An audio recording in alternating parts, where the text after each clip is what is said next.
Health Report. My name is Kimberly Johnsonson. Complementing our regular coverage of global issues, for this report we will focus on access to healthcare.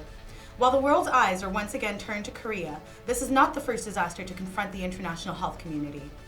Despite years of being in the international spotlight, the health situation in South Sudan shows no signs of improving. According to the most recent World Health Organization report, less than 50% of South Sudanese have access to health care. The young nation, according to health officials, only has 1.5 medical doctors and 2 nurses for every 100,000 patients, which is far below the WHO's recommended standard of 250 health workers per 100,000 people. We welcome to the SABC studio Clara Dickens, a logistics coordinator at Oxfam International. The global community honestly doesn't have the greatest track record in dealing with these types of extreme circumstances. Despite leaps in the portability of technology and improvements in medicine, countries that suffer from wars and major disasters have not been able to cope over time. Is healthcare dependent on building roads? In a lot of ways, it is. The work of health NGOs is entirely dependent on the infrastructure in a country. In a place like Sudan, some of that infrastructure is being built by NGOs.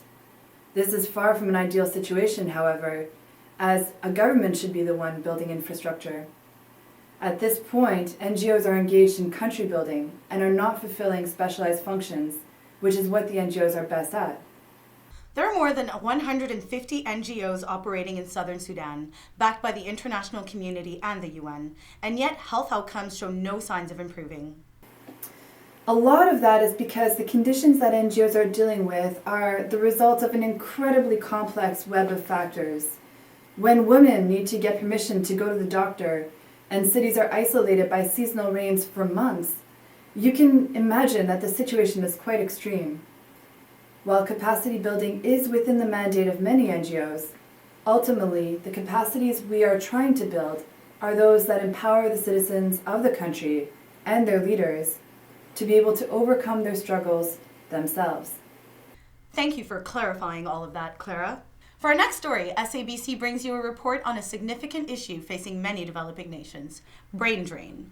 With the lack of academic institutions that provide a comprehensive training for doctors, it has been a problem on the continent for years that the smartest and most driven youth would be forced to look to Europe and America to obtain the skills that would allow them to help their communities back home. Of course, in their youth, many of these overseas students decide to stay, and so African countries are robbed of a huge potential. A recent report by the WHO has caused alarm among the political class in South Africa, as it has become clear that Europe, which has an aging population in dire need of increased care, is facing an equally significant lack of new doctors. As has been the case for several decades, what Europe is unable to create on its own will often be taken from other places. An official at the South African Ministry of Health declined to comment for this story. That is all the time we have for a special health update. We will be at the Monhu conference providing round-the-clock coverage of this most prestigious of events. Remember to follow us on Twitter at Monhu Media. Thank you for watching. I'm Kimberly Johnsonson.